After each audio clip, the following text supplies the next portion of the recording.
Anak bungsu Nikita Mirzani, berinisial AM terlihat dibawa masuk ke dalam ruang sidang utama Pengadilan Negeri Jakarta Selatan, Kamis, 7 Agustus 2025. AM digendong oleh seorang wanita berbaju garis-garis putih coklat dan kerudung coklat.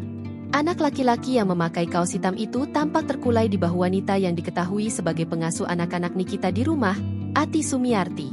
Ati adalah salah satu dari 5 saksi yang diperiksa. Sementara AM dikatakan baru saja keluar dari rumah sakit malam tadi. Persidangan berjalan lancar hingga perhatian hakim teralihkan pada AM dalam pangkuan Ati di kursi pengunjung. Saat itu, Hakim Ketua Hairul Soleh sedang mengonfirmasi identitas Samira atau dokter detektif sebagai saksi lainnya. Hairul pun meminta petugas keamanan agar membawa AM keluar. Jadi tolong petugas ya, enggak usah majelis yang mengingatkan.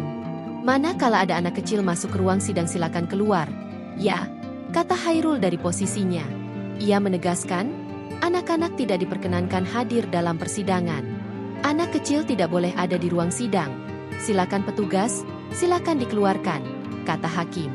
Kemudian, kuasa hukum Nikita, Fahmi Bahmid menyela dan mengatakan anak tersebut adalah anak bungsu Nikita Mirzani. Namun hakim tetap tidak bisa menerima jawaban itu. Ia bersikukuh agar anak tersebut dikeluarkan dari ruang sidang.